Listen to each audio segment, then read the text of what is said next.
What's up, everybody? I'm your host, Chris Hampton, and normally I don't do any interviews remotely other than Nate and the board meetings because we've had a million conversations in person and it's really easy to do via the internet now. But I like to sit down with people in person and have conversations. Um, and I know today's guest a little. We've talked before. We actually recorded a podcast that never came out because I was slow on the draw and Juliet's life situation changed and it just didn't make any sense to put it out anymore. Um, but today's guest is Juliet Hammer, and I felt like we should do this quickly because it's kind of an issue that I've seen growing a little bit, and you're right in the midst of it right at this moment, and it just seemed like a good idea to talk about it. Before we get started, tell us a little bit about you. I know it's always tough to put someone in the hot seat, but I'm going to do it. All right. Yeah. Quick intro. Hi, my name's Juliet. I have been climbing for 17 years. And last year started my own climbing coaching business. And have just kind of been rolling with that. And I'm based out of Chattanooga, Tennessee. And yeah, stoked to get climbing with the Southern season this year. It's been really fun for me to be on the outside looking in and watching this group of women building their coaching businesses. And I've been really excited to see what you're doing, and knowing that you come from this background of crushing boulders, and that you're now able to impart that to other people and that it's working out for you makes me really happy to see. Yeah, thank you. I really appreciate that. I think getting into the coaching space can be pretty intimidating, and Sure. I'm glad I've been able to get into it and make it work. And I do think it's important to have diversity among service providers in the industry, and it's definitely something I want to continue kind of pushing for. I agree. And you've also been leaning into a lot of the social issues that we end up with in this community, like any community does. You know, we're not immune to that. Um, and I think that's a necessary thing for the leaders, and coaches are leaders. So I also appreciate and love seeing that happen. Yeah, well, same goes for you. I definitely think it's important for people to speak up and address these things that need to be addressed. Yeah. All right. You just recently posted a reel. Tell me a little bit about what happened and why we're having this conversation. Yeah, well, it definitely feels a little ridiculous to begin with that we're having a conversation It over a does. It does, but it's stupid real. reel. Yeah. So basically, I guess to start, a big part of my business is online social media marketing, and so I'm quite on Instagram. I post Mhm. quite a bit. I try to make a lot of content. And this particular reel I wanted to make just to give a shout out to the gym I've been climbing at here in Chattanooga since I'm new to town. And I've been having a great time climbing there. So decided to film myself on a boulder I thought was cool, make a little reel of it. And there was a moment of pause when I was creating the reel because I was like, well, what grade should I put on this thing? Kind of knowing that people can get a little sensitive about grades, Sure. especially with gym boulders. But Ridiculous aspect number one, might I say. ridiculous aspect number one. But I talked to the guy who set the boulder. I was like, how hard do you think this thing was? And he was like, solid to hard V10. And I was like, all right, well, I'll call it V10. There was definitely a moment in there where I was like, oh, maybe I'll call it V9 because I feel like people get weird about the V10 grade, because even previously I've posted reels of me on outdoor V10s and still gotten people being like, how is this V10? Like I literally posted a reel of the Green 45 stand, which is the stand to Jade, Right. which, if you're unfamiliar, is a famous V14 in Colorado, and still got comments being like, "What? This is V10? I don't believe it." So for me, I kind of knew if that was happening on a very well established outdoor boulder that there was potential for those same comments, especially on a gym boulder. So that was Yeah. kind of the first, like, I don't know, interesting moment. But I decided, hey, I'm not going to minimize myself for other people's comfort. Put the Good. V10 grade on the reel. Who cares? But people cared, I guess. Yeah, it grades are this interesting minefield of a conversation to begin with. Um, and then I think you add in the fact that you're a woman, and for some reason, um, maybe just the male ego, it becomes even a more of a minefield. It becomes a more dangerous place. Yeah, totally. I mean, yeah, it's and I don't even want to like necessarily say that it's only males. I mean, there was definitely a woman commenting on my Sure. post who was, making the same comments of essentially people saying I inflated the grade to get attention on the internet, which Yeah. is Haters are relatively equal opportunity for the most part. yeah, totally. And I know it is just really astounding how much weight we as a community place on grades, especially like, I mean, I know it's something that you discuss on the regular, like how, I mean, they're important, but they're Sure. not the end all be all. And especially if you look at a climbing career in the long term, a singular climb or a singular grade is not going to make or break anything. Um, yeah. No, and grades are going to be different per person. There are going to be V10s that suit you really well, that will feel easy to you. There are going to be V10s that don't suit you and feel like V11 or V12 to you. And that's that's just the norm of we have a lot of different body types, body sizes that are trying to climb these things, different strengths and weaknesses. Not to mention the first person who assigns the grade, or the guidebook author, or whoever it is we're giving all this power to, is just a person and doesn't know any better than any of us what the actual grade, if there even is such a thing as an actual grade. I have no idea. They don't know what it is any better than you. Yeah, and I mean, I guess it's also just important to note that the people who are going out and putting up first ascents and who are writing the guidebooks are generally in a very similar body type. Like it's Sure. generally males of, I don't know, 5'6" to 5'11". I don't know. That's kind Yeah, of that's probably speculative, but roughly right. somewhere in there. And there's definitely, people who are climbing who are well outside of that spectrum, including Hmm. myself. I'm 5'0". So yeah, what grades they assign to something might not necessarily feel the same to me. And so again, it just doesn't matter that much. For myself, I just try to grade things as honestly as I can for myself. Yeah. I'll upgrade things, I'll downgrade things just based on what I feel like personally, but that shouldn't matter to anyone else. Right. Totally.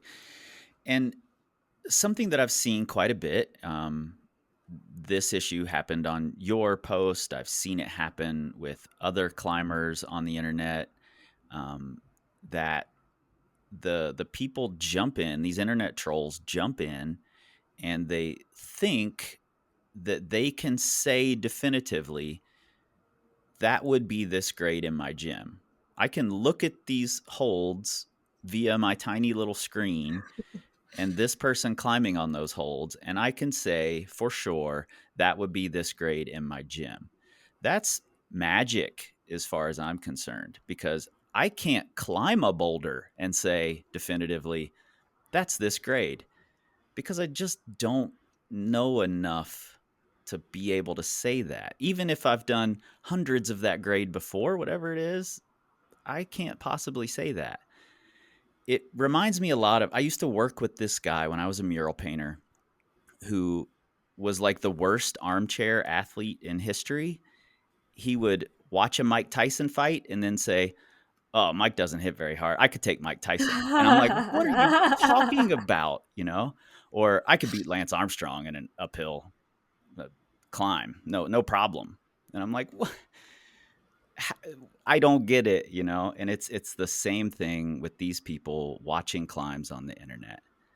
You just can't tell, especially when it's a really good climber or a really bad climber. A really bad climber who might just have silly strong fingers or something will make a climb look way harder than it is. And a really good climber like yourself will make a climb look much easier than it is. We see it all the time, but we still think we can make that estimation. Yeah, yeah. And I mean, I agree with you too, is with having climbed a lot, I've climbed a lot of V10s in my life. Yeah, you've And done over 30 double-digit boulders. You're closing in on 50. Can we say yeah, that safely? let's go. Yeah, no, yeah. Well, we can say that safely. And it is funny because, yeah, even just throughout the years, things feel different difficulty. Even throughout the months, things feel different Right. difficulty. Right. Conditions, how fit you are, how much you've been training. Like it's there is no quantitative metric to be like, this is the grade Totally. for sure. Yeah. How many times, I'm curious, have you watched another climber right in front of you that you could reach out and touch, do a move, or fail on a move, and then you say either, "Oh, that move's easy, I can do that move," or "That move's hard, I can't do that move." But then you step on and it's the opposite of what you thought. Hundreds of times, maybe. Hundreds. I don't know, just Hundreds all the happen time. happens to me every single session. I spent the weekend climbing with Will Anglin, and Mm. moves that seem absurdly difficult to me, if I were to just watch him climb it and try to come up with a grade, I would be like, "Oh, that's V5. I can do that Hmm. as a warm up. Oh, No problem." for sure. And I feel like that's almost our default too. And I don't know if that's just us as humans or us as climbers, or if the ego comes into play, but it's really, really easy to watch a video and or like, if there's a climb I want to go try, I go watch a video, go look up beta videos, watch someone do it and be like, okay, that looks super doable.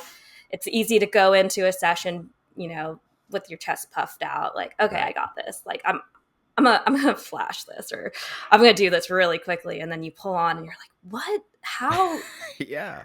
This is so hard. So Yeah, there's this concept called elusive superiority, elusive, mm, ILL, not EL, that, is similar to delusions of grandeur, um, but it's very closely tied to your estimation of your own ability versus other people.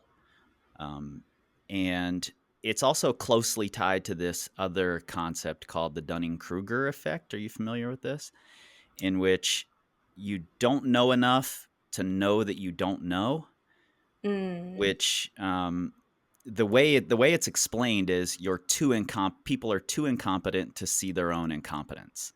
So they think they're an expert, they think they've mastered it, but they are just too incompetent to realize that they're wrong. And honestly, I've said this before, I'm not trying to totally generalize, but I'm going to generalize. I see this most in climbing around the like mid 512 to easy 513 and the V5, V6 range, where you've gotten just good enough that you think you know, but you don't yet. And then as you get better and better and you spend more time doing it, you start to realize, oh, I don't really know shit. And then you back down from that definitive stance of this is V6 or whatever. Right. I think that's a fair generalization. Yeah, and like I said, not every 512 climber, not every V6 climber is that way, but that's where I see it most often. And I think we should be careful of that. And this goes beyond all of the. This is not doesn't go beyond. It's different than the social missteps of saying this shit on someone's Instagram post. Um, it's just something we should try to be aware of as athletes, as humans, that if we want to grow, we might be holding ourselves back, stuck in this Dunning-Kruger effect where we think we're experts, but we just don't know enough to know that we're not. Yeah, I mean, definitely a level of humility goes a long way. And there's always a balance, of course, of wanting to feel confident in your Sure. abilities and wanting to feel, yeah, good about work you've put in and all of that. But definitely approaching things with humility. I mean, even that was actually something I talked about on that Green 45 stand post, because that climb totally kicked my ass. Where it was kind of a similar thing. Like I had heard a girl had done it recently. Mm, I was like, it's a crimpy V10. I've climbed a lot of crimpy V10s. I'm entitled to this boulder, right. and just went to it and just got crushed. And every time that happens, it's a learning experience, and just knowing, okay, like we're not entitled to anything, no matter the grade, no matter the style, and just, yeah, kind of regarding the rock, respecting the rock, and yeah. Yeah, I think that advice of, you're not entitled to anything is really good advice. I also think we're all going to get trapped in that sometimes, regardless. And this is maybe slightly off topic, but how do you, like, are there steps you take when you walk out to the green 45 and you're like, oh, I'm going to smash this boulder, and then it kicks you in the face? What are your steps to getting back up and putting the time in to do the boulder? Because it's really easy to just walk away Yeah, and yeah. say I that mean, doesn't suit me or whatever. right. I mean, with that one in particular, I did go back to it a couple more times. The thing with that boulder in particular is it's one just really, really hard move. I mean, Hmm. it's two hard moves, but the first move is just like super hard. So I thought potentially, oh, I just need to kind of figure out the subtleties of this move or this or that. But I only did it this past summer, 3 years after I first tried it. And Hmm. sometimes it is that you walk away and you come back, and Totally. um, it just kind of depends, I guess. Well, I think you keep it in your mind. It was there in the back of your mind those 3 years, and as your skills are growing, as your confidence is growing, it becomes a test for you. I'm going to go back. Hmm. I'm going to see where I'm at now. It becomes this litmus test for your skills and where they're at that point. And I think that's a good way to go when something kicks you in the face. Just look at it like, this is a great challenge. This is going to be a great test at some point for me, and I'll keep it there for that reason. Yeah, and I mean that just goes back to what we were talking about with humility and just Hmm. being okay with failing a lot, because I think that can be something really challenging to get comfortable with. But uh, the more I started projecting, the more I started really trying to push my limit, the more and more I failed, and the more I had to become okay with that. And yeah, just have that attitude of going back to a boulder, being like, I don't know if I'm going to do this today, but like, let's just see how it goes. Let's see where I'm at. And I don't know. There's some boulders I'm very, very, very used to falling on. Sure, all of us, I'm like, all of I us. go to this boulder and I fall on it. That's just what happens. But Yeah, it's good to have those. this kind of leads us right into a note that you sent in your notes, talking about this and kind of reflecting on this yesterday. You have your track record as a climber to fall back on. There's a certain privilege in the aspect of I've been able to spend all this time climbing, and I've built this resume that when I see these comments on the internet, I can turn around and look at my resume and go, okay, I'm a solid climber. I don't need to pay attention to these. It's not that simple, of course, but there is that aspect of it. Yeah, for sure. And I think that's where a lot of the kind of damage from these types of comments can come in is everyone uses social media in a different way, and a lot of people use it just to celebrate what they're psyched about. And I definitely got a handful of messages from people yesterday, which, by the way, thank you everyone for all the support. I'm pretty sure I got like over 150 messages from people, Wow. which was Good. fantastic. But yeah, definitely got a few messages of people being like, this is why I don't post grades, or this is why I like Sure. keep my Instagram super private. It's just these damn trolls out there just saying shitty things. And I mean, on one hand, it's like, yep, it's the internet. People are going to say shitty things on the internet. But on the other hand, it's like, what does that say about us as a community and as a culture, that people don't feel comfortable just celebrating and being psyched for whatever they accomplish, whether it's in the gym, whether it's outside, whatever grade it is. I think that's really problematic. Yeah, and that's something I think a lot of us have struggled with, particularly over the last 2 years or so. Um, we have this belief that the climbing community is somehow different than the greater community, and that we're this filtered group of better people. But that really isn't true. It's pretty similar to the rest of the world, and there are going to be rotten apples in that bunch as well. Some of these trolls just don't know any better. They're right in the midst of that Dunning-Kruger effect. Some of them are just assholes, and we have to decide how to handle that. You have your resume to fall back on. A lot of people don't, and these types of comments can be really harmful for those people. Yeah. And you, Yeah. but anyone really. Yeah, and I mean, even just thinking that somehow the climbing community is in a bubble is just so misguided. If we even just look on the history of our community and the birth of the sport and the just complete inequities of what was happening in history at the time, this community was created by a bunch of privileged white dudes. That's Yep. just so I Is don't what I it don't see is. how, yeah, I don't see how people could possibly think that that would not have an impact on our culture and the inclusivity of our community, because that's just super misguided. Yeah, absolutely. And as far as spray goes, you mentioned in your notes here, and it's something that I've talked about on the podcast a number of times, and I talk about on the internet from time to time. There's this big stigma around telling people your accomplishments.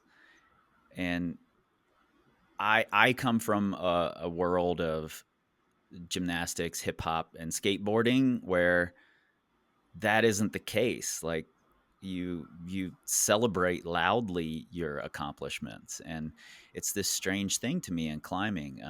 Several years ago, I put out an episode with Carrie Scott after she did Proper Soul, and I'm actually talking to Carrie in a couple days.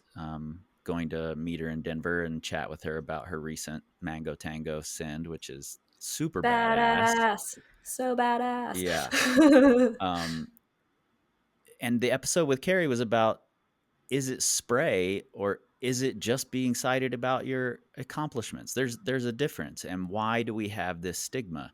And I got so many messages from dudes who were like, "Oh, well, now you should talk about why it's not okay to spray." And I'm like, I don't think it's not okay. I don't see the problem with it. It doesn't hurt you, even if it is just egregious spray.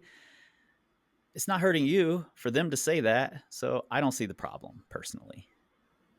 Yeah, and I feel like there's almost I don't know, a barrier or boundary of like, well, once you climb this grade, or once you're at this point in the community, it's fine for you to spray. I mean, the dude bros who climb V16 spray all the time. They put Right. out videos. They like, Yeah, I don't, exactly. get it. So why is it so problematic if someone who is psyched about sending their first V4, why is that so problematic? I don't get it. It Yeah. just, yeah, it's like there is some sort of gatekeeping with who's allowed to spray, what you're allowed to be excited about. Oh, Mhm. like that wasn't hard enough for you to be allowed to spray. Like that doesn't, that's just shitty. Yeah, I'm totally guessing here. I'm 100% guessing, so correct me if I'm way off base.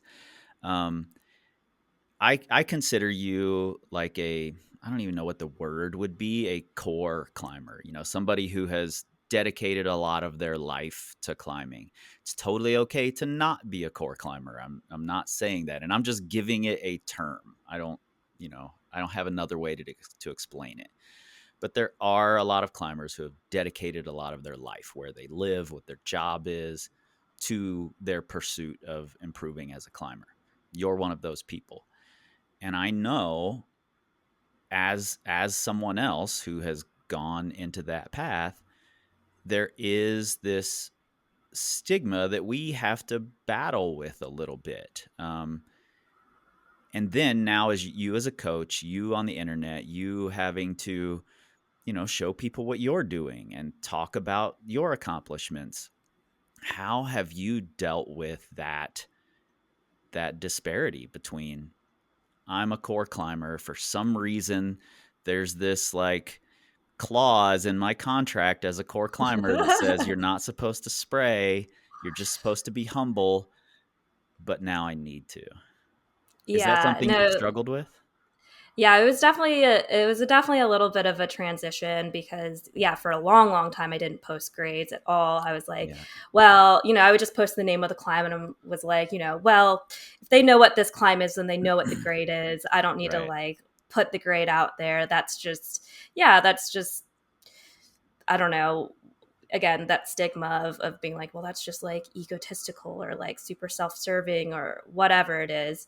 But yeah, I did have to make that transition of, hey, I'm like trying to run a business and my business is me as a climber, and I gotta let people know what I'm doing, and people should know what I'm climbing on and what grade it is. Like, so it definitely was a little bit of a transition. And then obviously still it's like a little bit of an internal battle, like when I was trying to figure out what grade to put on this stupid gym reel, Right. um, of just like, well, like I could just not call it V10 and then people wouldn't get upset. But um, yeah, definitely a level of a battle in there for sure. Yeah, I think it's normal to go through that, you know.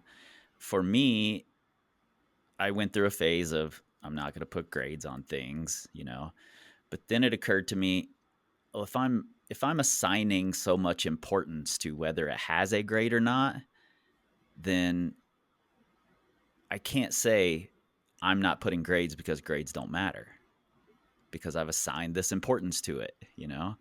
So I'm just going to put them and I'm going to deal with it. And I think there's a little bit of a, and I'm very guilty of this.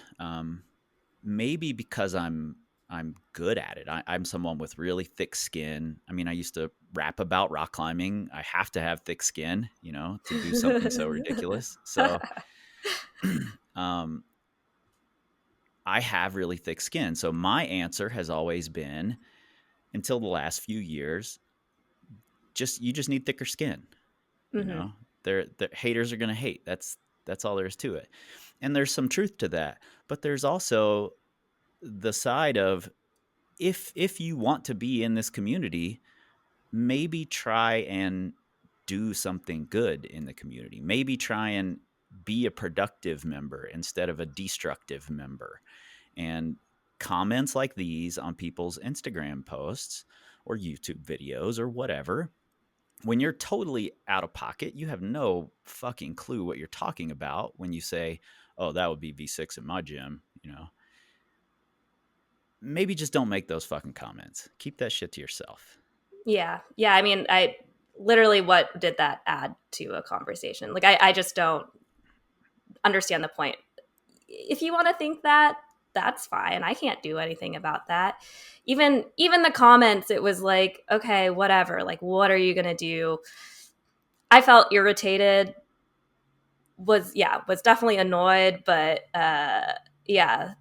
Then this dude bro definitely crossed a line when he started like justifying, giving his scientific reasoning for why this possibly couldn't be V10, and one of which I'll just pull it up so I can read it exactly. Yeah, please. Was okay. He was talking about how, this is probably not V10, and the fact that she's not in remarkable physical shape and has a fairly normal looking body. He used that as like a justification as like why that couldn't be V10. And he like went on to say, yes, I said she doesn't look very toned either for someone climbing V10. I'd say the same thing if a skinny dude benched 400 pounds. It's okay to question things.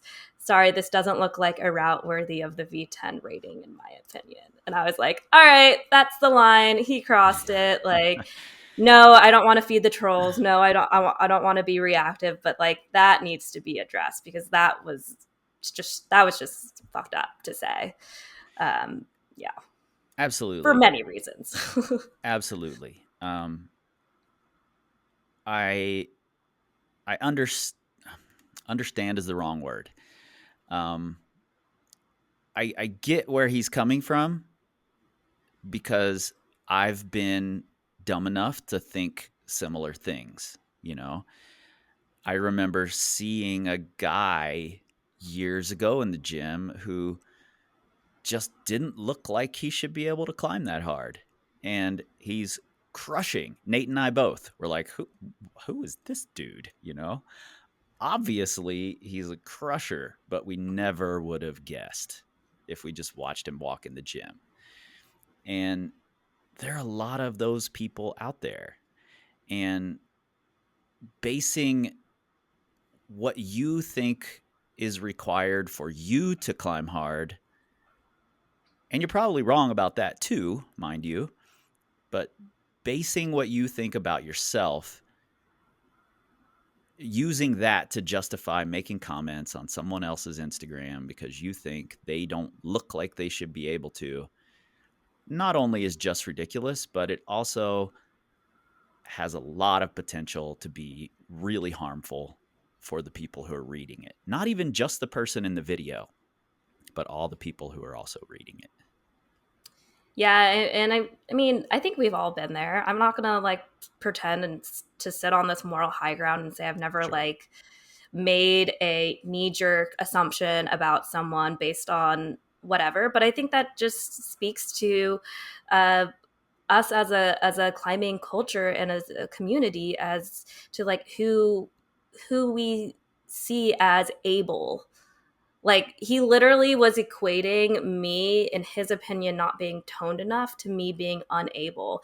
And Right. that's just so inaccurate and harmful. But you Wildly. know, yeah, and we do have, I mean, I think it just, there, I guess there is, as our climbing community grows, there is increasing um, there is an increasing amount of diversity in body types, but like that doesn't change the fact that there is a certain body type that is highlighted and celebrated in the media all the time. And that's where we get this image from. That's where we say, oh, this is a climber, this is what a climber looks like. And if you don't look like that, you can't possibly, one, be a climber, or two, excel at this sport or be any good at this sport, which is like harmful in so many ways. One being the fact that like me personally, my body, I am a straight size woman, which is just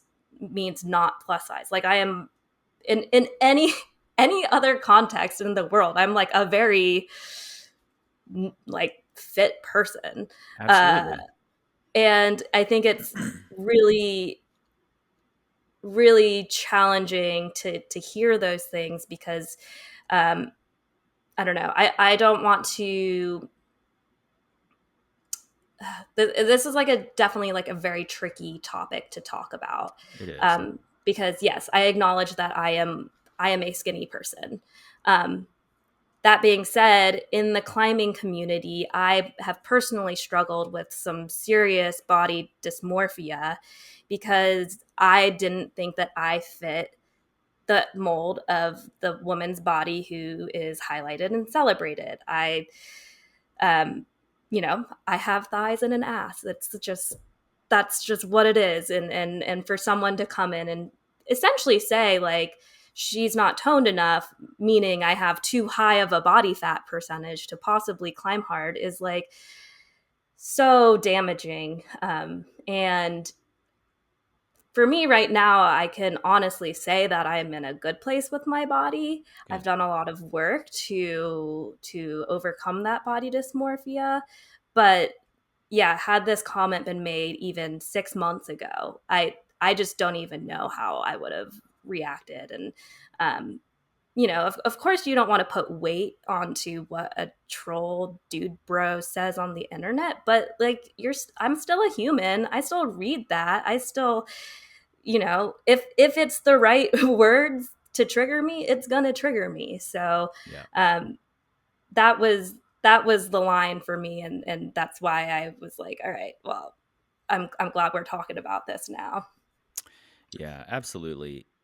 The climbing community has a, I would think, higher than average instance of body dysmorphia, of disordered eating habits, in the name of performance.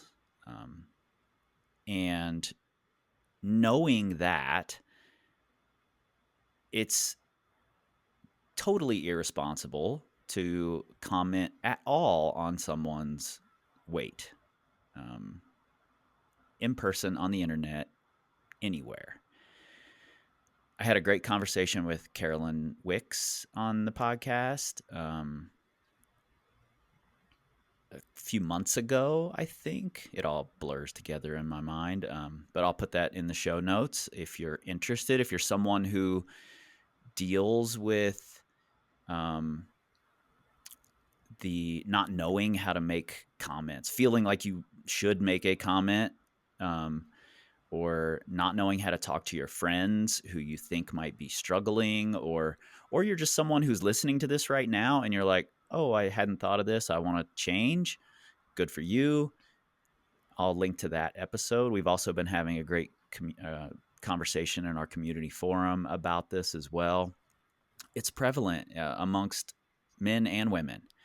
It's not it's an equal opportunity issue that climbers deal with. So making these comments is unacceptable. Period. Yeah, and I mean it's just very clearly a symptom of the fat phobia that we as a community have. Again, I mean we celebrate performance over the health or over the long-term health of an athlete. Like there are definitely a sense that I see celebrated where I'm just like, I don't want to speculate or assume or whatever, but like some athletes really look like, yeah, they're making that sacrifice of long-term health over Yeah. for performance. And we're okay. We give the thumbs up for that as a Mm-hmm. community. Yeah. And the flip side of that is yeah, the fat phobia, the yeah, feeling like you have to look a certain way to be considered a climber, um, or in this case, look a certain way in order to be able to accomplish something, which is just horrible. Yeah. Yeah. I think, you know, America in general, maybe the world, I don't know enough to say that's the case, but we definitely celebrate like the top 1% of athletes. And the top 1% of athletes in any sport will get filtered down into this mold of a body type. Marathon runners are going to, the best marathon runners are going to look a certain way. But if you go to the starting line of the Boston Marathon, there are all sorts of body types. The top 1% of climbers will, look a certain way. And over time, I imagine they'll get even more homogenous. Um, Hmm. but climbing is a sport that you don't have to be in the top 1% to dedicate your life to it, to be a productive community member, to be a climber, whatever climber means to you. You can be anybody and do that. And that's one of the most beautiful things about this sport. None of those people commenting on that reel are in the top 1%. None of those people commenting on that reel will likely ever be in the top 1%. That's why it's 1%. Very few people ever get there. That's just the reality of sports. The reality of how we celebrate it, we can change. Right. Yeah, and I mean, I don't know, maybe this is me wearing rose, what is it, rose colored glasses, but my hope would actually be to see that 1% be diversified as our sport grows. Again, I just think that the people who have had access to getting to that 1%, um, is pulling from a very homogenous group. And so Totally. hopefully as we grow as a community, as people get more opportunities, as we work to increase access, I would actually hope to see those body types become much more diversified. And I think it could be cool too, like as different aspects of the sport also grow. I mean, speed climbers are going to look much different than the Right. sport climbers, than the Totally. boulders. Good Like, point. yeah, I think hopefully we see, yeah, more muscular, built out body types, curvier body types. I don't know. Again, that might just be my optimism, but that's something I personally hope to see. Yeah, I think you're right, and that's a really great point. Thank you. There are a lot of aspects to this sport. Um, Trad climbers look different than sport climbers, look different than boulders, look different than speed climbers, look different than comp climbers. It there are a lot of ways to fit in, and there are a lot of aspects of climbing that can make you an elite climber. It doesn't all come down to your percentage of fast twitch muscle or your height or your finger strength. There are so many ways you can reach elite levels as a climber. So I hope you're right as well, and you very well may be. Yeah, yeah, and I think too, just as the sport itself becomes a little bit more, I don't know if advanced is the right word, but as we like really dial in on training and um, kind of just more well-rounded athleticism, I think that could change as well. I think even just with the growing popularity of strength training for our sport, don't get me wrong, there's plenty of pushback for it still, but yeah, I mean, right now the top 1%, they're only starting to do strength and general strength and conditioning, which I Yeah. think is great that they are starting to do that. But I think as we start to implement um, more of those types of concepts into our sport, as we grow and as we become, I don't know, closer to those more well-established sports, we might also see a change there as well. I think we definitely will.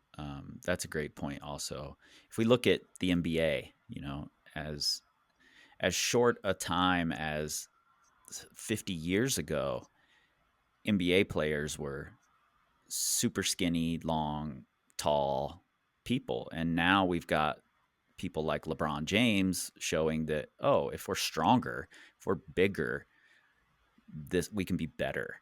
You know, um, Golfers never lifted weights in their life until Tiger Woods came along, and lifted weights and was a big muscular golfer. And now all of a sudden, the body types of those top elite golfers are changing. So I think you're right. I don't think we know what that top 1% body type looks like yet. We're still trying to figure that out. Climbing's a really young sport in comparison to something like the NBA. Yeah, for sure. And yeah, hopefully, yep, that will just continue to kind of change, um and as well as who gets attention, who gets highlighted, who gets celebrated. Hopefully that is becomes more diverse as well. Yeah. Anything else you want to make sure we talk about here?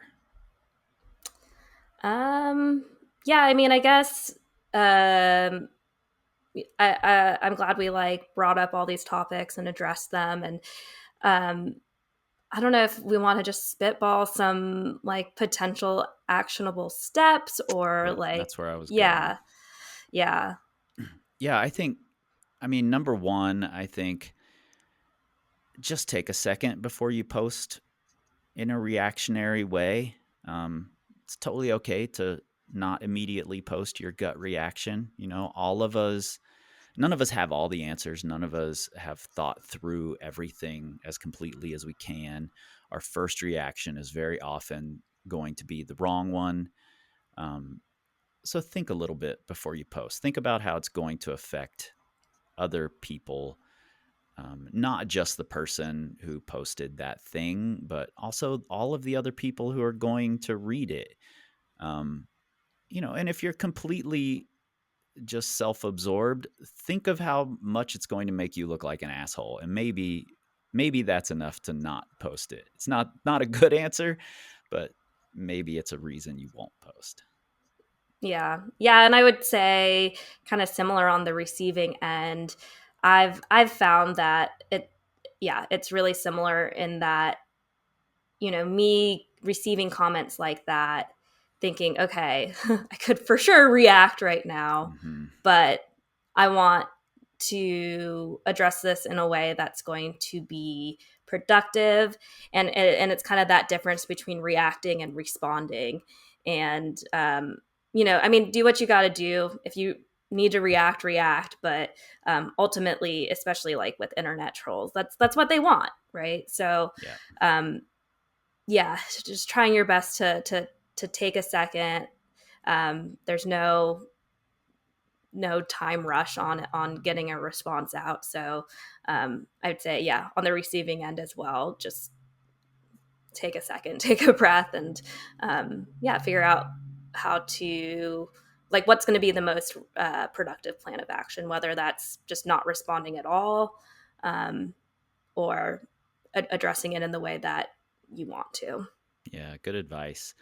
Um, Also, to kind of highlight one of the comments I saw on your post, I'm not reading it, so it's not verbatim, but someone said, "I've never seen a climb harder than V6 where you could skip holds. Everything has to be so precise." If you believe that, you are certainly trapped in this Dunning-Kruger Mm. effect where you just don't know enough to know. Um, I don't know that I've been on maybe 3 or 4 climbs ever of any grade where there weren't holds that you could skip. Um, if you're making these statements like that, take a second, go go to Google, look up the Dunning-Kruger effect, and sit in that for a while because I think you probably live there. Yeah, yeah, and especially, I mean, as far as gym climbing goes, there's a lot of aesthetics involved with Yeah, setting. absolutely. We see I mean, if World we're just Cup talking about climbers that, all the time. If you watch the World Cups, these are some of the best climbers that we know. They're regularly skipping holds. It happens every yeah, comp yeah, yeah. I with the guess, best yeah, setters as well. Yeah, definitely the sweeping generalizations are something, yeah, to maybe question. And I think it's a good challenge for all of us too, just to whether you're verbalizing it or commenting on it or just thinking it. I think it's a good challenge for all of us to question what what we are thinking and what generalizations we're making. Even if you're just at the gym and, like we were talking about before, you see someone on a climb and you just assume, oh, like they made that look really easy, it must be easy. Question that and think about what what you can do to um I don't know, make it so that you can use it to become a better climber, if that makes sense. I don't know if I articulated that very Yeah, I mean, well. it makes total sense. I mean, that's essentially that's what my book, The Hard Truth, is about. It's a if you find something that you want to blame something external for your own, um, if you get upset that you can't do a move, or if you see someone climb something really easy that was felt hard for you, or whatever it is, anything you're going to blame something external, turn that around. Look inside yourself first. There's probably something you're missing, something you didn't take into account. Um, Start there.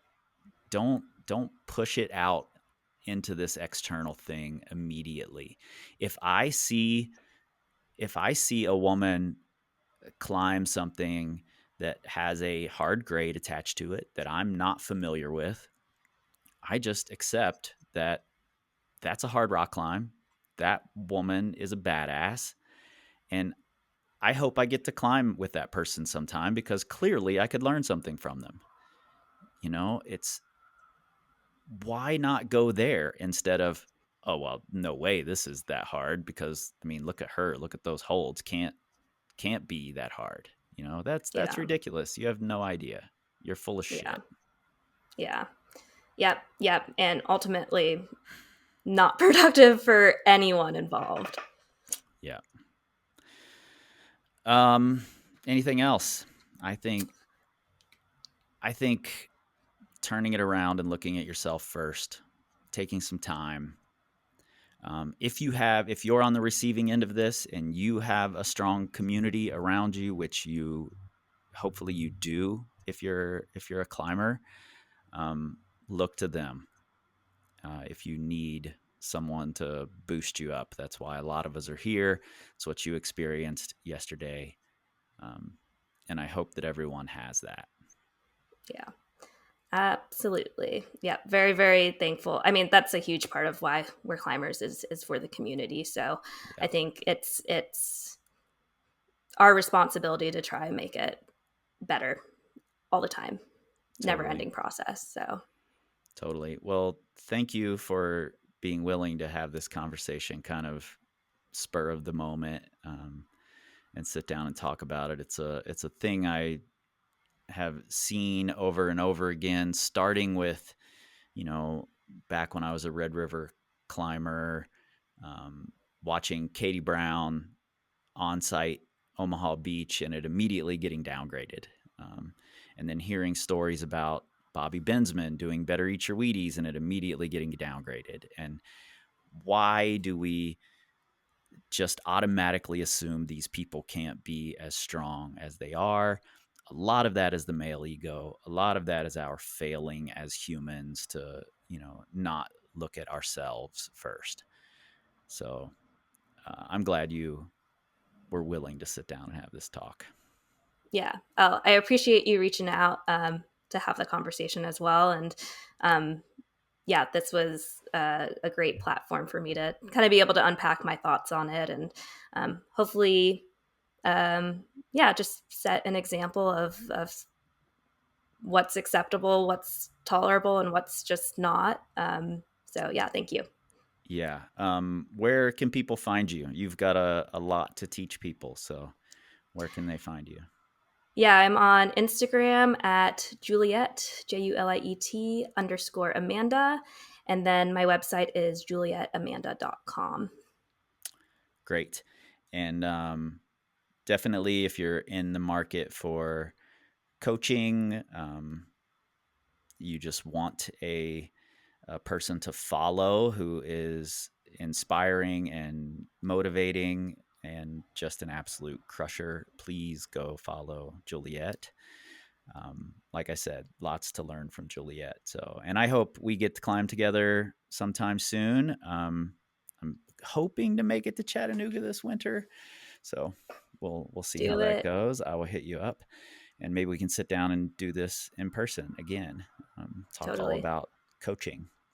Yeah, yeah, definitely down. I'll be around, so definitely holler if you're over here. Awesome. And you all know where to find us, powercompanyclimbing.com. You can find us on the Instagrams, the Facebooks, Pinterests, YouTubes, all the places. We also have a new community forum at community.powercompanyclimbing.com because we just weren't psyched to be talking on Facebook all the time. So we moved it off of there. So please come and join us. And you can look for us on the Twitters all day. You won't find us. You'll probably find a lot of asshole trolls on the Twitter. We don't see them, however, because we don't tweet. We scream like eagles. Structural audio.